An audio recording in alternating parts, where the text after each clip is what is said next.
বিজিত কলিমকে phone করে পরশুরামকে মারার সুপারি দেয়। হ্যাঁ বন্ধুরা, পরশুরাম ধারাবাহিকে আজকের পর্বে দেখানো হয়েছে কলিম তখন বাজারে ডাব বিক্রি করছিল, ঠিক তখনই বিজিত তাকে ফোন করে। পরশুরাম কুসুমপুরে আছে নাকি বিজিত কলিমকে ফোন করে তা জেনে নেয়। কলিম বলে, পরশুরামকে কদিন আমি দেখতে পাইনি। বিজিত বলে, দেখতে পেলেই তোরা চার বন্ধু মিলেই ওকে মেরে দিস। কলিম বলে, কেন? বিজিত বলে, ও সত্যিকারের শিবানীর দাদা। ওর আরও একটা পরিচয় আছে, ও স্পেশাল ব্রাঞ্চের অফিসার, খুব ভয়ঙ্কর একটা।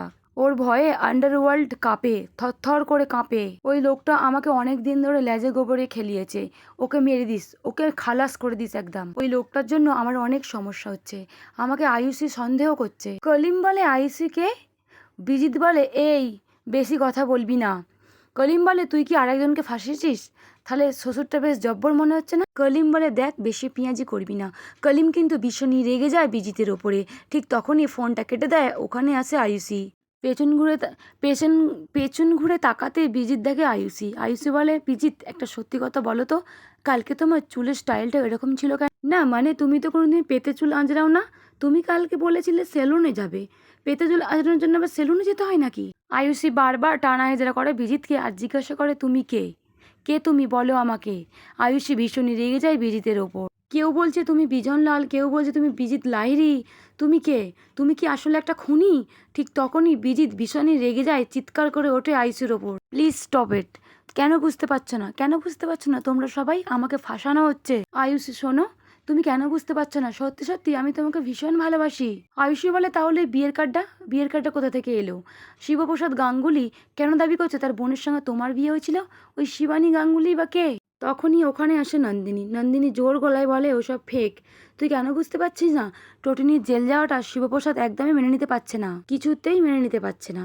যাতে তোদের এই দাম্পত্য জীবনটা নষ্ট হয়ে যায় সেটাই ব্যবস্থা করছে। ওর এখন একটাই টার্গেট, বিজিত লাহিড়ী, আয়ুষী মুখার্জি, নন্দিনী মুখার্জি, কর্ণ চ্যাটার্জি, কবির চ্যাটার্জি, আরাধা চ্যাটার্জি, গোটা চ্যাটার্জি বাড়ি, মুখার্জি বাড়িকে ধ্বংস করার জন্য উঠে পড়ে লেগেছে। আয়ুষী শোন, তুই বিজিতকে সন্দেহ করিস না। তোর বিয়েটা আরও ভালোভাবে হবে, ধুমধাম করে হবে। এই গোটা বিয়ে বাড়ির দায়িত্বটা নিয়েছে, তোর বিয়ের দায়িত্বটা নিয়েছে জিৎ মুখার্জি, কর্ণ চ্যাটার্জি। আয়ুষী বলে, কালকে ও যেইভাবে ঘর ঢুকেছে না, ওর হেয়ার স্টাইলটা, তখন আমার ভীষণ ওকে অচেনা লাগছিল রে। ঠিক তখনই নন্দিনী বলে ওঠে, ছেলেরা তো প্রশ্ন করিস না, সন্দেহ করিস না তো।